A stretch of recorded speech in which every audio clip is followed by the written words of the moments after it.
One sunny day in a quiet little town, a lady in her home was looking around. She said to herself, I want finer things, made by hand and of quality supreme.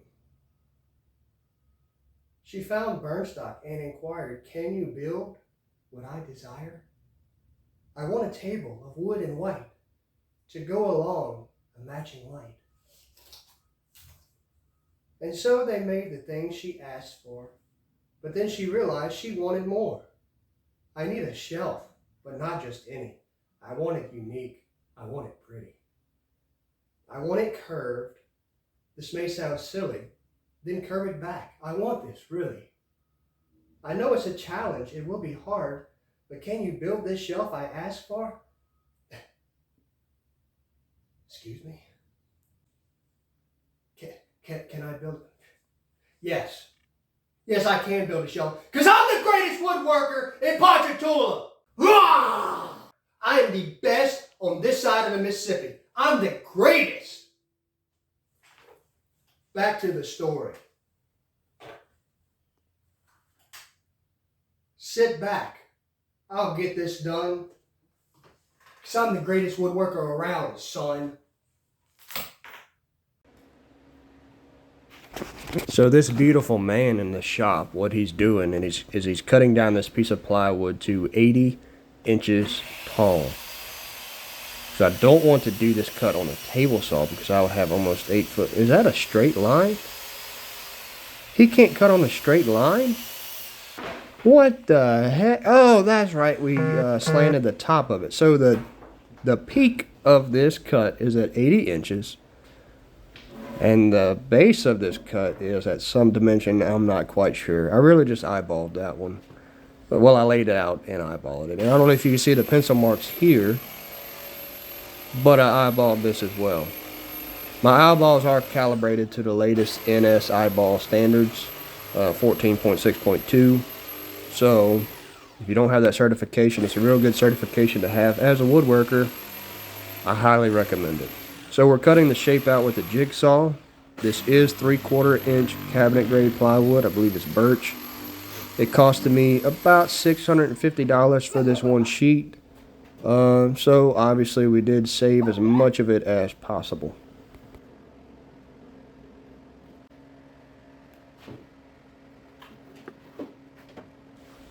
And now we're cutting out the other side of the shelf because wouldn't you know it, if you have one side curved, you have to curve the other side. Otherwise, it just looks silly. Now, the curves do not have to match one side to the other. Each side just has to be curved and a little cattywampus looking. So, again, making this cut with a jigsaw, we're sweating, we're breathing hard, we're panting heavy, we're getting a little dizzy, but we're getting it done.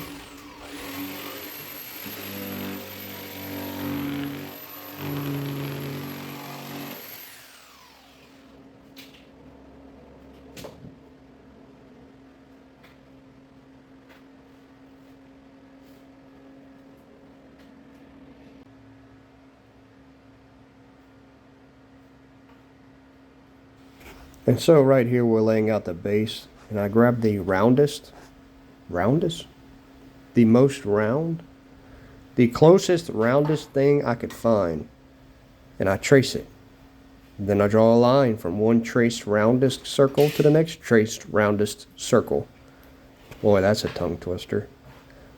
Then I grab the handy dandy jigsaw and I cut it out.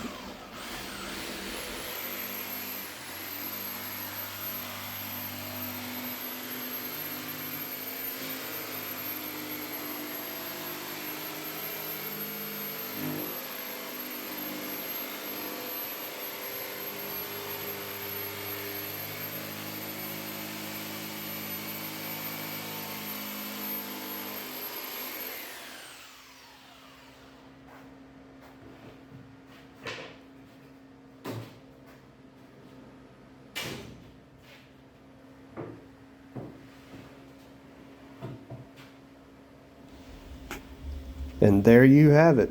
That is the back of the Dr. Seuss bookshelf, and that's what we're going to build around.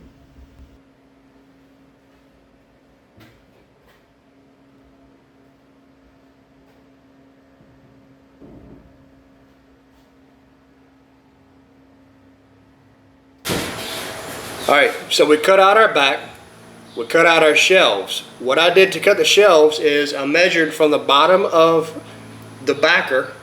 I went up every 16 inches, I put a little mark in the center. And I drew a line laying these shelves out kind of the direction that I wanted to lay them. They don't have to be level because it's a Dr. Suess style shelf. What we're going to do now is I'm going to screw these shelves onto the backer. Also, laying out the edges. These edges are perfectly flush with the sides. They came down to being about a 5-degree angle on some sides and a 15-degree angle on some sides. The curve looks dramatic, but cutting the angle with a saw blade, it worked perfectly. It's flush along the whole edge. So we're going to screw these shelves down to the backer. Then we're going to take some 1/4-inch plywood. We're going to rip it down to get the height flush. Please ignore that. Please ignore that dog in the background. It's not my dog. And yes, I hear it. So from the bottom of the backer to the top of the shelf, whatever length, let's go ahead and measure it. How about we just do that? 13.5. We're going to rip down some strips of 1/4-inch plywood at 13.5-inch strips. I'm shooting for 3 on each side, 3 strips on each side, and I'm hoping that it won't crack doing these curves. So we're going to clamp it down 1 strip at a time and take it slowly and go from there.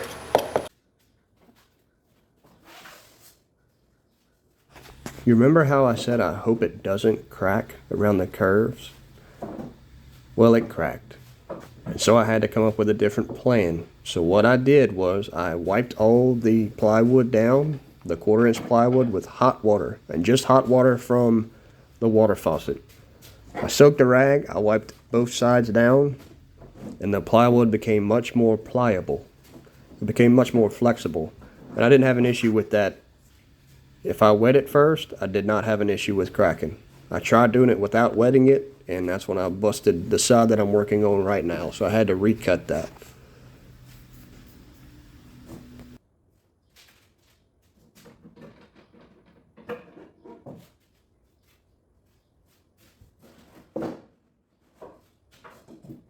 And what I was talking about earlier with the shelves is, you see how the shelves all, one side is on a curve, one side is on a different curve. There are different degrees on the side cuts of the shelves. However, the curves are so gradual that cutting just a 5-degree to a 15-degree on the table saw made the shelves line up perfectly with the size. And the way that I determined the degree was I laid out the shelf a little bit longer than the width of the backer, and I drew a line underneath it as a cut line. And I just lined up the table saw. I figured out the degree measurement with the speed square, set my table saw, cut it, put it back on the backer, moved on to the next shelf.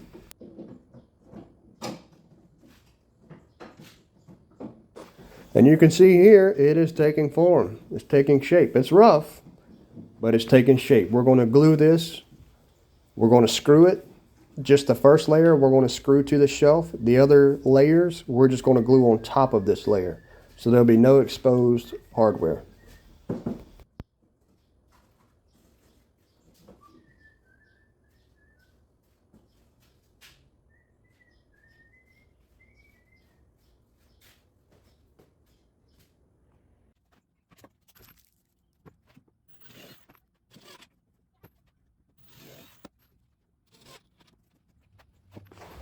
And so in an effort to speed things up, we're speeding things up. So all we're doing here is drilling pilot holes and screwing screws on each side. And this is what's going to hold this first layer of plywood to the actual shelf. Like I said, we're building around the backer, which worked pretty well. And in case you're wondering how long this process took, of the drilling the pilot holes and screwing the screws, it was about 16.5 hours on each side. So there's that.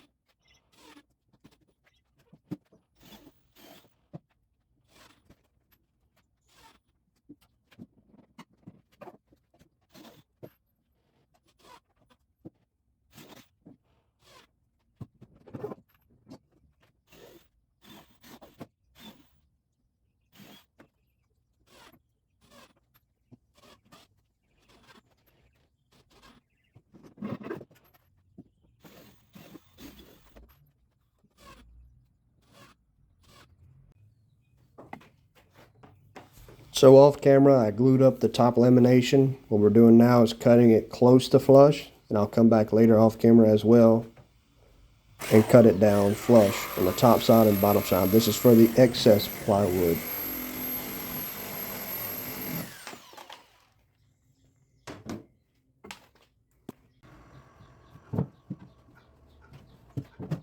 And if you think you're tired of hearing me talk, I'm tired of hearing me talk as well. I've recorded over this clip about 16 times, and I've stuttered, and I've twisted my tongue. But here we are. So what we're doing is laying the face frame on top of the cabinet. I'm drawing a line on the bottom of the curve. We're going to cut that curve on the jigsaw, and then we're going to work on getting the inside curve cut out.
To get the inside curve, I'm going to hold the pencil as steady as possible with some even spacing using my handy dandy fingers.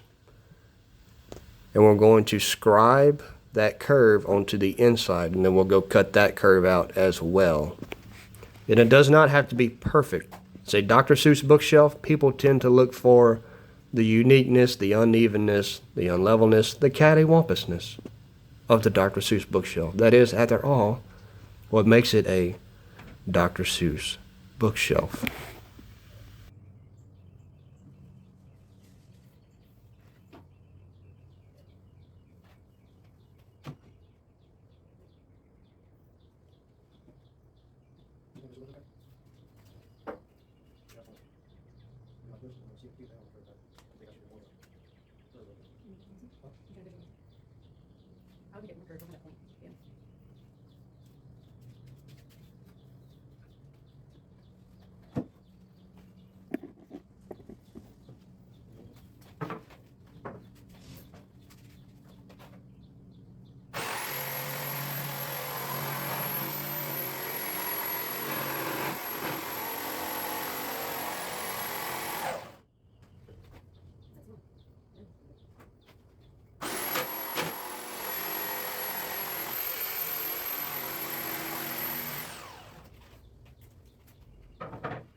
Oh, wow! It fits just perfect. It's almost like you knew what you were doing.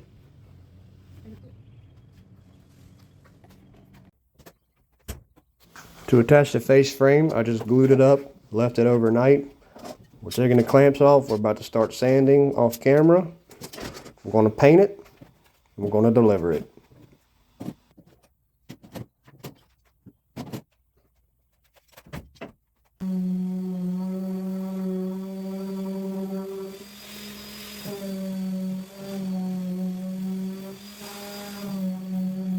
Sand, sand, sand. Sand, sand, sand, sand, sand. And then we sand. You sand, I sand. Everybody sand, sand.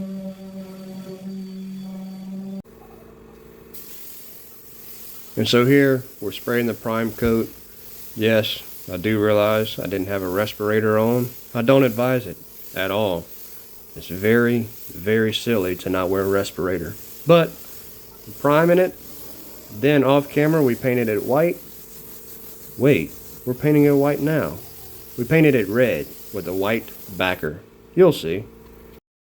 And there you have the Dr. Suess shelf. In case you're wondering, I built it myself. The back was white, the sides were red. By the time this was finished, I learned how to read, not rhyme. Read. I learned how to read. I can read.